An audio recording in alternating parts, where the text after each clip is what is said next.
Hey, Magic fans, welcome back. We're here for the Kamigawa leaks have begun. Let's get ready to leak. So, as always, guys, this is your captain speaking. Put them trade tables and seat backs in their full upright position as we get ready to take off into the leak realm as we get to see what Kamigawa is really about. And boy, is there enchantments abound. So, before we get started, remember, like, subscribe, notification, bell, comments down below, feeds the YouTube algorithm, helps me get to 1,000 subscribers. All right, now that that's all out of the way, let's get in on it because we've got a while to go and lots to cover. So, and we're off. So, our very first card here, we have a Scrap Welder. That's a red and 2 colorless for a 3/3. Not bad. It's a creature goblin artificer. Pretty cool. Haven't seen one of those in a while.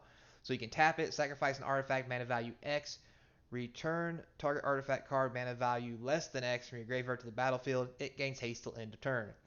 Pretty sweet. I'm not sure we'll have a lot of artifacts that are going to come into play and punch somebody in the face real good. However, in older formats, Pioneer, Historic, this may be a thing. And in Limited, it's still a 3/3 body for 3 that you may need to get something back with it. I mean, it could be good. So I think this has got a lot of promise, and depending on how the standard realm plays out, this could become a contender. So, great in Commander. Moving right along, next we have Sokazan, the origin of the Uprisers. It's a legendary land. It's a tap for red. Doesn't come into play tap. That's important.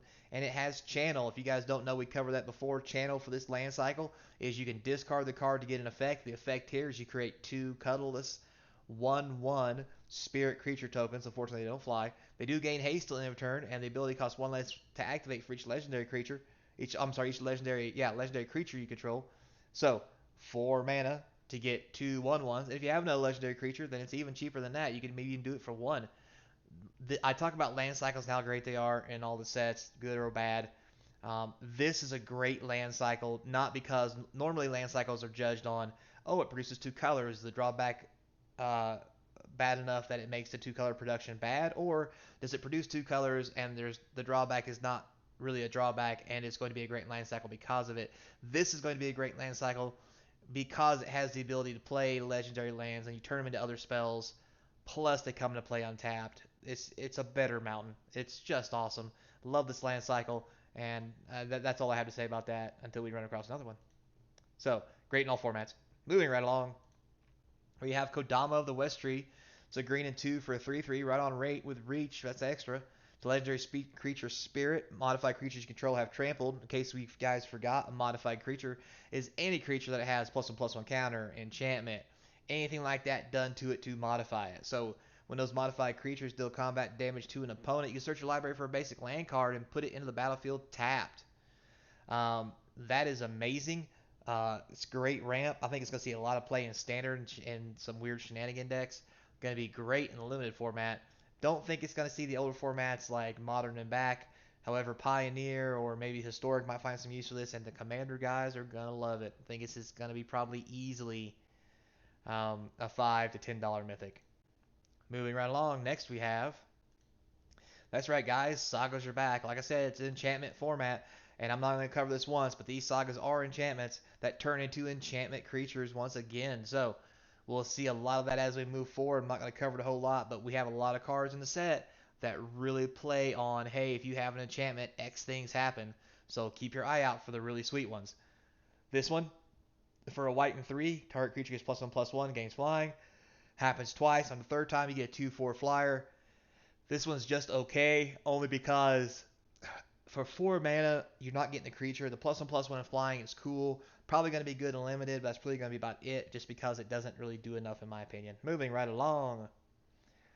Next we have Aki War Paint. So 1 red, you can enchant artifact or a creature. As long as this creature gets +2/+1. Great thing about this, you can enchant artifacts that are vehicles. When you crew them into creatures, they get the +2/+1, and you can do it before you have to make them a creature, and it doesn't fall off. So this is a really sweet card and a nice way to go to actually give more versatility to actually make vehicles and stuff more playable. So sweet card. Moving right along. All right, Invoke Despair. 4 black and 1. What do you get? You get to make the opponent sacrifice a creature. If they can't, you lose 2 life and draw a card. You then repeat the process for enchantments and planeswalkers. This is an amazing card that does a lot. I mean, worst case scenario, you lose 6 life and draw 3 cards. That seems awful. But if you can get this to hit for 5, I mean, a 5 mana removal spell, like normally all these effects take at least 2. So you save a mana, plus maybe you get to draw a card, lose 2 life. I'm kind of iffy on it because of the whole life loss thing.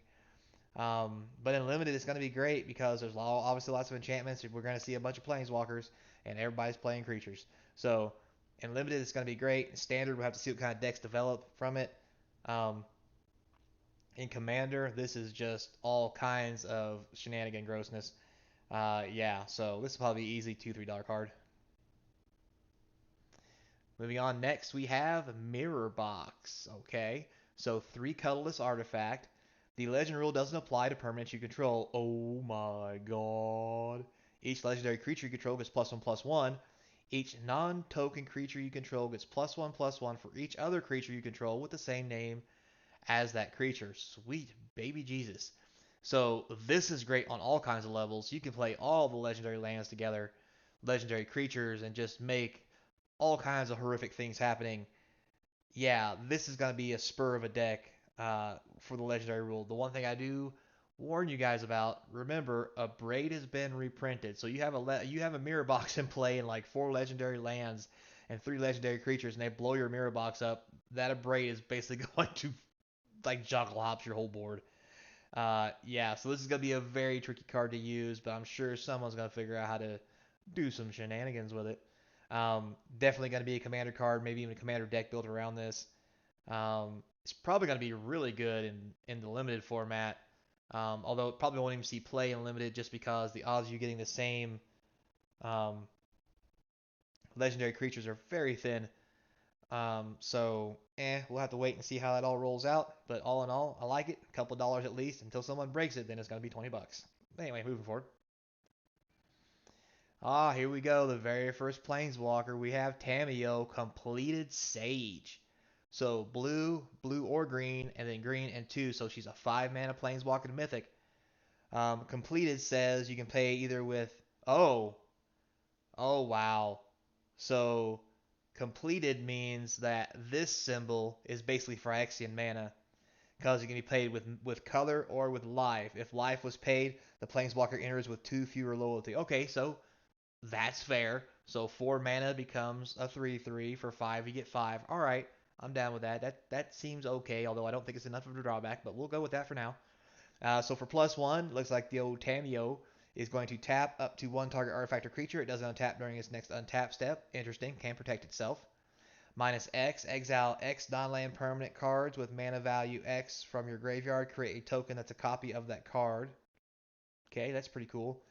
-7, create Tamio's Notebook, a legendary colorless artifact token with spells you cast cost 2 less to cast and tap to draw a card.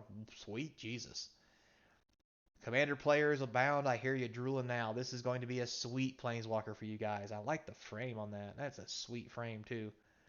Uh, Gotta be powerful. I don't know if Standard's going to see a lot of play. It might. It seems good enough to be, but we'll have to wait and see depending on how decks develop. Obviously, Commander and Limited, this is going to be a powerhouse. Um, and depending on what kind of shenanigans, Historic and Popper, or not Popper, Historic and Brawl and all them other ones, them newer ones might like it. But all the older formats we need, everything costs like 2 or less. This is probably not hitting the books. But I still think it's easily going to be a $10, $20 Planeswalker. Just seems pretty sweet. All right, so next we have Jin Cataxius, Progressive Tyrant. That's right, guys. We have a Praetor on the field. So for 2 blue and 5, you get a 5/5. It's a legendary creature. Whenever you cast an artifact, instant or sorcery spell, you copy that spell. You may choose new targets for the copy. This ability triggers only once each turn. Well, thank God for that. Whenever an opponent casts an artifact, instant or sorcery spell, counter that spell. This ability triggers only once each turn. Sweet mother of God. So, commander players, say hello to your new commander, or at least one of the 99. Like, this is just bonkers good.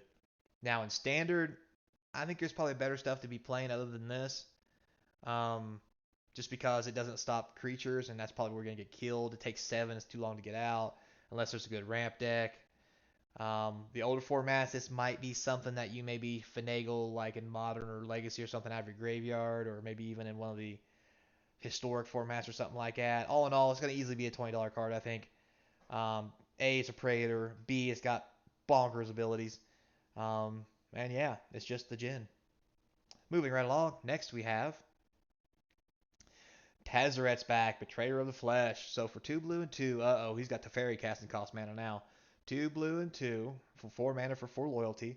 First activated ability of an artifact you activate each turn costs 2 less to activate. Good God. That's a heck of a static ability. I guess we're back to that again. Planeswalkers having static abilities. +1, draw 2 cards and discard 2 cards unless you discard an artifact. That's still pretty good. Target artifact becomes an artifact creature. If it isn't a vehicle, it has base power and toughness 4/4. That's an interesting way to word that. Basically just means you can activate vehicles that are extremely large and punch people in the face. Hello, Commander. -6, you get an emblem with whenever an artifact you control becomes tapped, draw a card. Ugh. Hello, Commander. So this is a great Commander card. Depending on what comes out in Standard, this probably won't be playable in Standard unless there's a big resurgence of vehicles and artifacts. There may be a place for this in Modern just because it kind of has the abilities for a combo deck enabler with artifacts, or maybe Historic.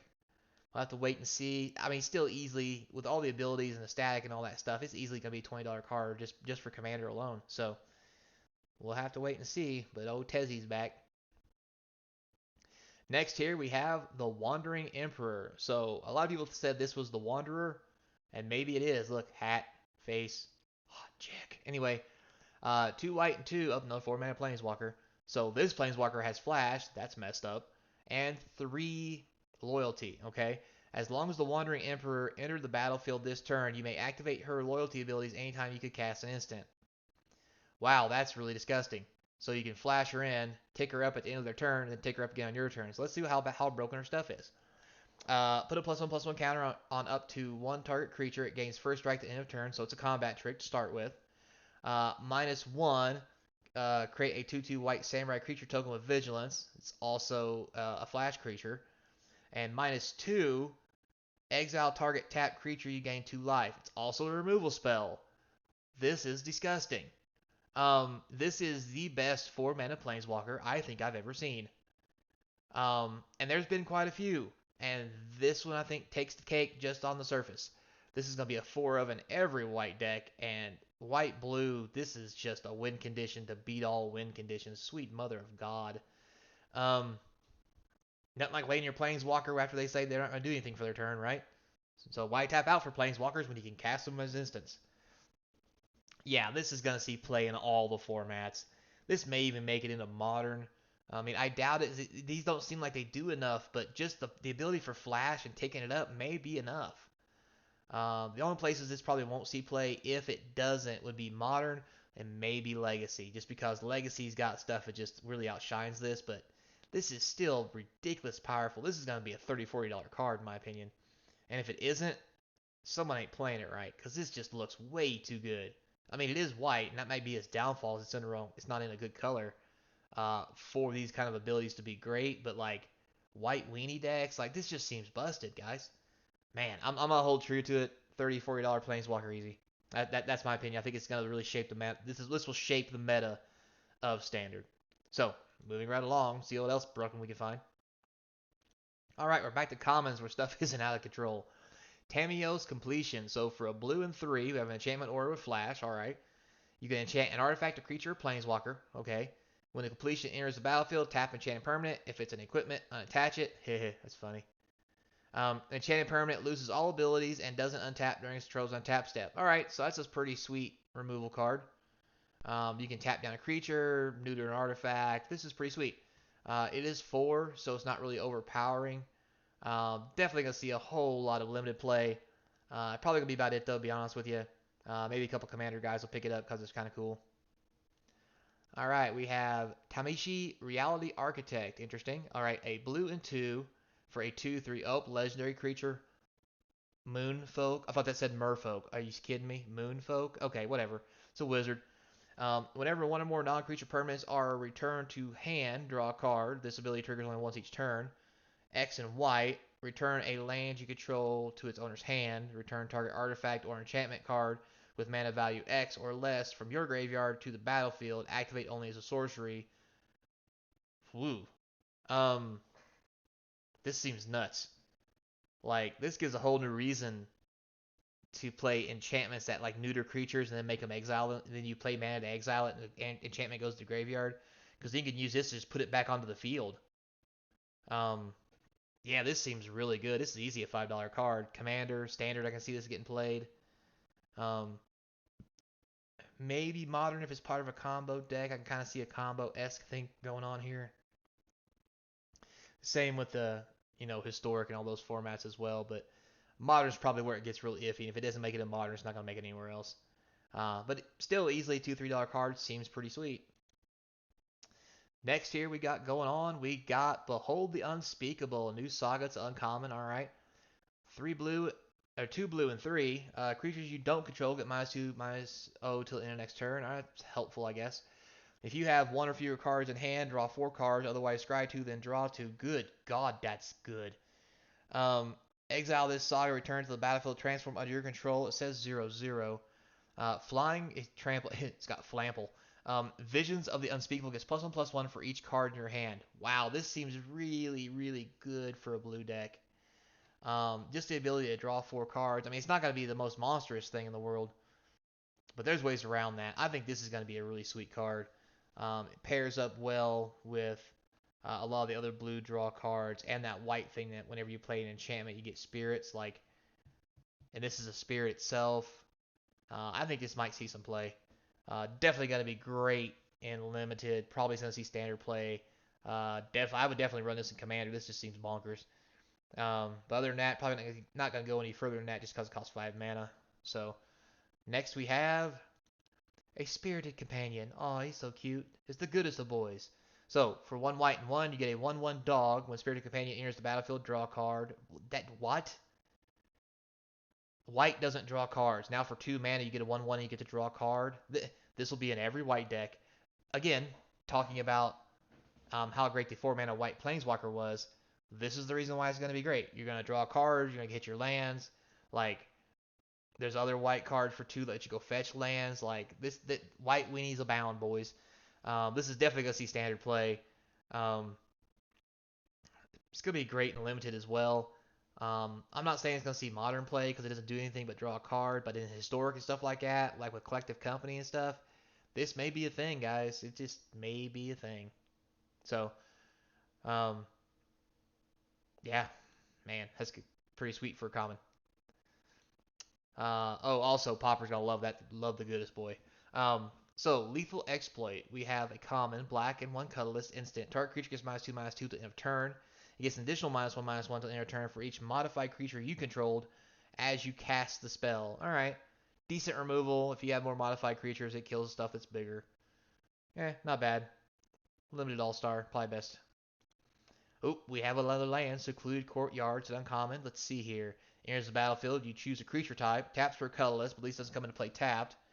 Add 1 mana of any color. Spend this mana only to cast creature spells of the chosen type or activate abilities of the creature's type. So this is going to be another sweet card to add to like humans for modern and other decks like that. Spirits, Bant Spirits, where you can call a creature type and make this card good. This is easily going to be a $3 or $4 common when it first comes out. It price will go down eventually when more get in circulation.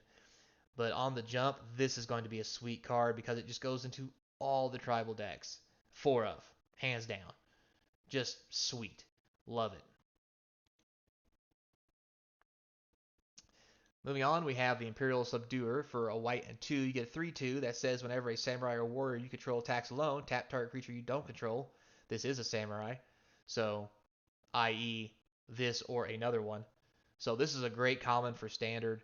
But I don't think it's play. It's just I've seen a lot more better stuff already. A lot more better. Good English. Definitely going to be an all-star in the limited format, and that's probably where it's going to stop. We have the Ancestral Katana, a white and 1. Whenever a samurai or warrior you control attacks alone, you maybe pay 1 colors. If you do, attach the katana. Wow. So, yeah. If you're running a samurai or a warrior deck build, this is just nuts. Attaching it for 1 for a +2/+1, it doesn't go away. That's pretty sweet. Plus, you can't equip it to anything if you really want to. Great common. Probably only going to see limited play. Just because Commander can do a lot better than this. Let's be real, guys. So, you might see standard play depending on how the decks play out. The Unstoppable Ogre. So for a red and 2, you can get a 4/1. When it enters the battlefield, target creature can't block this turn. Eh. Um, Probably not going to be a thing in standard. It's too easy to kill. But in format like limited, where you want people to not block, certain creatures not to block, this is going to be great. Plus, it's good removals. It's a 4/1, kill almost anything. So, limited all-star about as far as it goes. We have the Greater Tanuki. For 2 green and 4, you get a 6/5 with trample. Not bad. This has channel, like the lands. So for a green and 2, you can discard it, search your library for a basic land card, put it on a battlefield tap, and then shuffle. So that's pretty sweet. Good common for limited, about as far as it's going to go. Maybe Commander will play it. Jukai, the Naturalist. Let's see, a white and a green for 2/2. Has lifelink. It's an enchantment creature. Interesting. Human monk. Enchantment spells you cast cost 1 less to cast. Oh boy, here we go. More fuel for the enchantment decks. So this looks like it's going to be pretty sweet. This will probably be $1, $2 uncommon, just because of the shenanigans you can pull off with it and all the enchantment decks out there, Commander and other weird stuff. And if enchantments do become a big thing, like a reduction on 1 to play an enchantment is a big deal, guys. It really is. So yeah, I like it. Next we have the Reality Chip, blue and 1 for a legendary artifact creature. Wow. Which is an equipment jellyfish. Boy, we just couldn't squeeze enough on there, could we? There's probably still room in there for a couple of letters if we try real hard. Anyway, so this is an 04. You may look at the top card of your library anytime. Okay. As long as the reality chip is attached to a creature, you may play lands and cast spells from the top of your library. Oh, daddy. That's pretty sweet. Reconfigure a blue and 2. It says attached to target creature you control or unattached from a creature. Reconfigure only as a sorcery. While attached, this isn't a creature. Oh, cool. So basically, it's a creature that can equip to a creature. That's really weird. I like it. It's got legs for standard at least. I think it's gonna be an all-star and limited if you can get this thing going. Them commander guys probably gonna love it. It's got some pretty neat abilities. But I really think that's as far as this is gonna go. Maybe $1 rare at best. All right, we have Aki Emberkeeper, red and 1 for a 2/1. Enchantment creature, Goblin Warrior. Whenever a non-token modified creature you control dies, create a 1/1 colorless spirit creature token. Wow, that's really good for a common. Wow. Yeah, because that includes this creature. That's going to be probably an all-star in a mono red deck somewhere or something. Standard play, maybe. All-star and limited, probably about as far as it goes, just to be honest. Next, we have Dokuchi Shadow Walker. So 2 black and 4 for a 5/5 that just has Ninjutsu 4. So if you punch somebody in the face, you can just be like, wah wah, you no block, I all kill. So gonna be a great common card for the limited format. Maybe standard depending on how the decks go, but I'm just not seeing this being a big standard card. There's just better things you can do, probably, hopefully. Moving on, we have Biting Palm Ninja. So it's a black and 2 for a 3/3. Human ninja creature, Ninjutsu 3. So either way, you can cast it. When it enters the battlefield with a menace counter on it, whenever Biting Palm Ninja deals combat damage to a player, you may remove a menace counter from it. When you do, that player reveals their hand, and you choose a non-land card from it, exile that card. Interesting. What's really cool about this is with the ninjutsu thing, you can keep picking it up and putting it back down, so you can keep doing that. So I think that's going to be the thing that really pushes this card over the top in standard with a ninjutsu deck. Love the frames, by the way. These alternate art frames for this one is pretty sweet. Yeah, I think it's gonna be easily a $5 card. This is gonna be a headliner in all black decks, just because just being able to for 3 mana to get a 3/3 punch them in the face, take a card out of their hand. If you have other ninjutsu creatures, you can bounce them back and forth with each other to get the menace counter back on it. Yeah, I think it's gonna be an all-star. Standard great, limited great, commander. I mean, if you can play in a ninja deck, I don't see why not. So other formats, I really don't think so. Ninjas and other formats aren't that a big a deal right now. But I still think it's going to be easily $2 to maybe $3 rare. So, yeah, moving right along. I like it. Simian Sling. Boy, we got the monkeys. We got the monkeys. Anyway, 1 red, it's a 1/1 artifact creature, equipment monkey. So equipped creature gets +1/+1 whenever the Shimmy and Sling or equipped creature becomes blocked. It deals 1 damage to defending player. Once again, has reconfigure, so you can make it a 1/1 early turns to punch people in the face, and then later you can put it on something bigger and actually get use out of it. So I like it. Good common. Great for limited, maybe even standard, depending on how mono red goes, or maybe even other mono red decks in the not so old formats, historic or brawl or something like that. But that's probably about as far as it's going to go. It doesn't have a lot of utility. So, all right, Covert Tactician. Wow, look at that anime. A blue and 2 colorless for a 2/4 artifact creature, human ninja, ninjutsu 2. That's pretty sweet.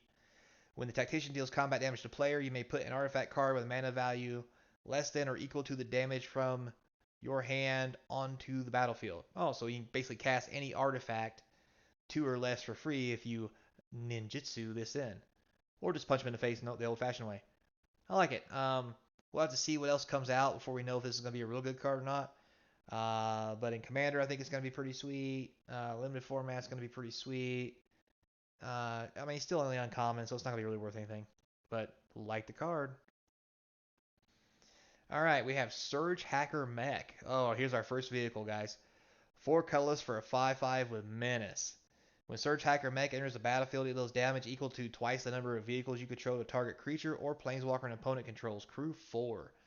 We've already seen lots of ways to abuse vehicles, and this vehicle is just amazing. The ability for it to come into play and zap things, yeah, I think this might be easily a 2, 3, maybe you can get up to a $5 card if the vehicle mechanic is good enough to use this ability and abuse it. So, yeah, if we get there, definitely standard all-star, great for the limited format. Because when it comes into play, it says twice the number of vehicles you control. So you'll have one at least, so it's 2 damage. So, yeah, I like it a lot. I think it's a great card. Moving on, we have Silver Fur Master. Oh, it's Splinter. Oh, did I say that out loud? Copyright. Anyway, so I meant wood. Anyhow, black and blue for a 2/2 Rat Ninja with Ninjutsu for the same cost. Ninjutsu abilities you activate cost 1 less to activate. Other ninja and rogue creatures you control get +1/+1. Seems sweet. Would definitely help a ninja or ninjutsu deck. I don't think it's going to be overpowering enough to be a high dollar uncommon, but I think it will definitely see play in standard, limited, and in the commander formats. Seems pretty sweet. Next here we have the Enthusiastic Mechanaut, and that is the most just horrible picture ever. Anyway, it's a blue and a red for 2/2 artifact creature Goblin Artificer. It flies. Artifact spells you cast cost 1 less to cast. So, I mean, it's in Tezzeret colors, so I get it. So apparently red blue is gonna be the artifact thing going down. Um, yeah, it's okay. Uh, Probably standard if there's a deck for it.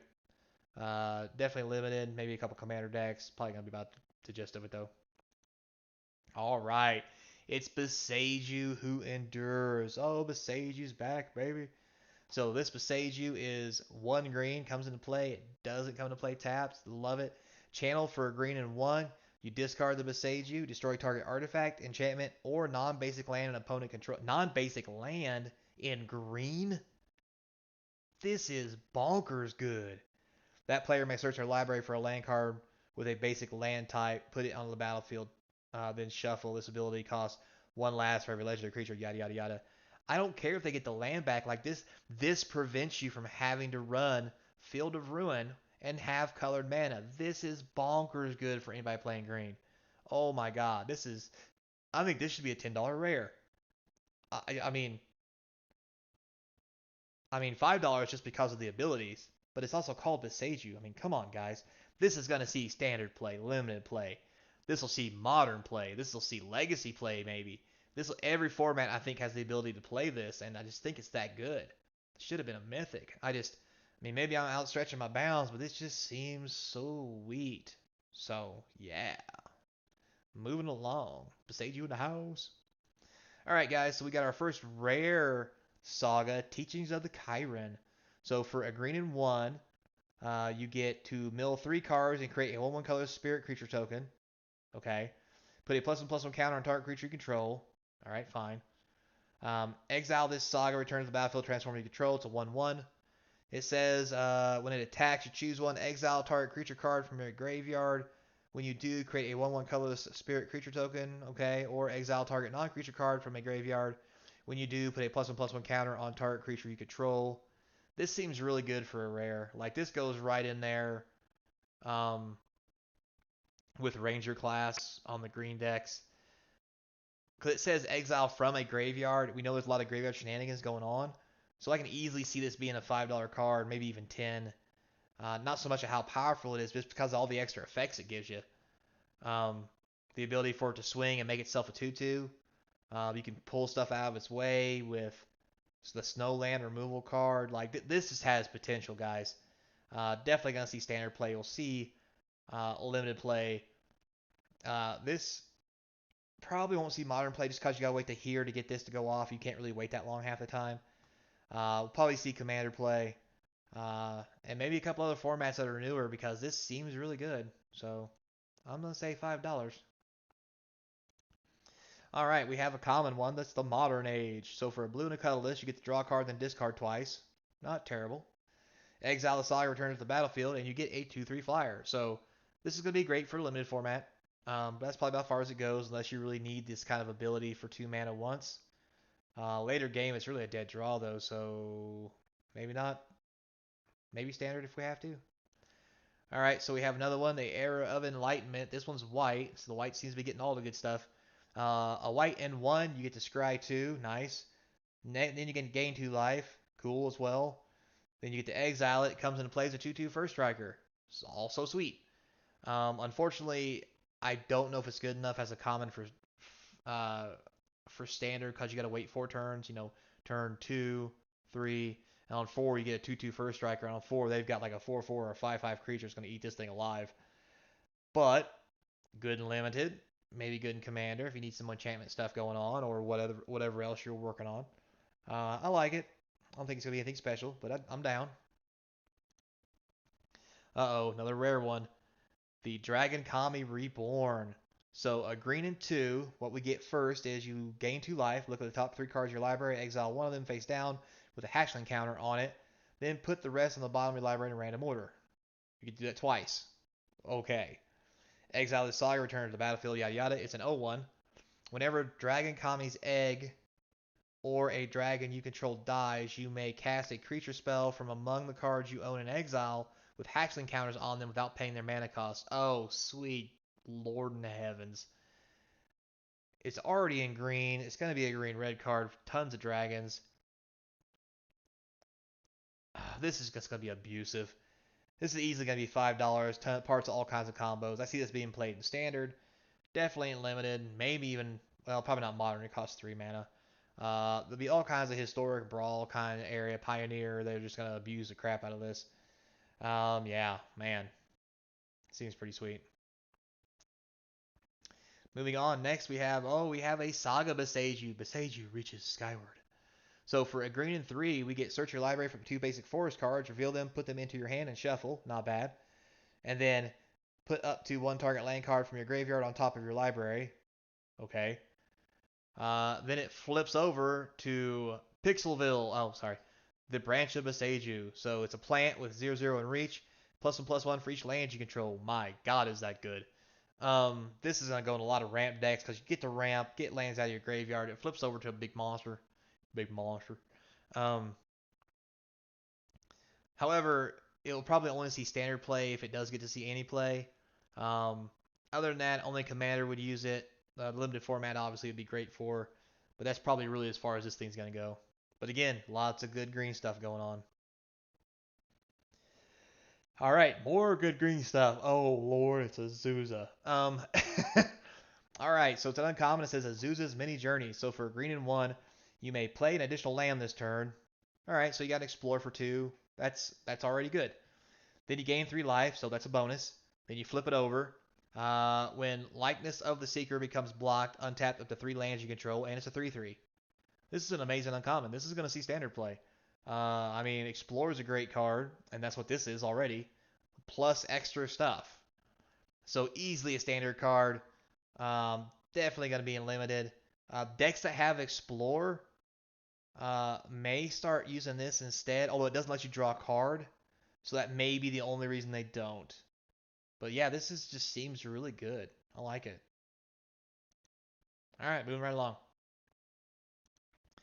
The Shattered States era. So this is a common. It's a red and 4. Gain control of target creature. Untap it. Gains haste. Yada yada. All right, so it's give me the doom. Smack you in the face with him. Creatures you control get +1/+1/+1/+all in your turn. Then you exile it. It comes back in with its trample haste 3/3. Great for limited. Not so hot for standard or any other format. Just saying. But yeah, that's just my personal opinion. Moving on. All right, now we have Machico's Reign of Truth. So it's an uncommon. So for a white and 1, target creature control gets +1/+1 to end of turn for each artifact and enchantment you control. Sweet Mother of God. So it's automatically a +1/+1, and if you're down with the crown and you've got the bling on the table, that's going to get big quick. And it happens twice. Wow, is that good. Once you flip it over, the portrait of Machico gets +1/+1 for each artifact and or enchantment you control. It's a 0/0. But it's enchantment itself, so it's always a 1/1. This seems very playable in standard, especially with what they're going on with all the enchantments and stuff. Um, wow, this seems good. This might even make it into the modern deck, the modern hammer deck, because it's all enchantments and artifacts, and it just makes things huge. It makes this huge. Um, yeah, maybe even a couple other formats, but if it's not seeing play in hammer time and modern, it's gonna take a brand new deck to bust this into modern. But I do like the card, standard limited all star. Moving right along. Next we have the Lie of Toshiro Umazawa. Just like the Jedi, right? So, for a black and 1, we get choose 1. Target creature gets +2/+2 to the end of turn. That's sweet. Target creature gets -1/-1 to the end of turn. Also sweet. Or gain 2 life. Wow, that's really good. That's a lot of good options for 2 mana that happen twice in a row. So, yeah. Then once you flip it, you get a 2/3 that says tap, pay 1 life, add 1 black, spend mana to only to cast instants or sorceries. This is a solid uncommon. I could definitely see this getting play in standard, definitely limited. Uh, Maybe even a couple commander decks might be floating this around. And maybe modern or even like Pioneer or something, because the +2/+2 to get you through creatures and a -1/-1 actually kills things. Gaining 2 life could be a thing. This has possibilities. We'll have to see what the format looks like to see how good these possibilities are. Definitely a standard all-star, I think. We'll definitely see play in that. Past that, hard to say. So, well, boys and girls, there you have it. Those are the leaks for the day from Kamigawa. We went over a ton of cards, took lots of time. Sorry about that. I know it's a long one. Hope you're still awake in there. And if you're not awake in there, get up. So, without further ado, let's go ahead and end it. Remember, guys, in the description is a link to the eBay page. Stay tuned for my box opening videos. The eBay page, the first weekend after the release of these boxes, stuff's going to start getting listed on eBay. It's going to be sweet. The cards are going to be sweet. You can watch me open them on the channel, and you can buy them straight out of the pack, because that's where they go, straight online. Also, too, there's an email in there if you want to hit me up. Feel free. And until next time, remember to be kind. And as always, I hope to see you across from the game table.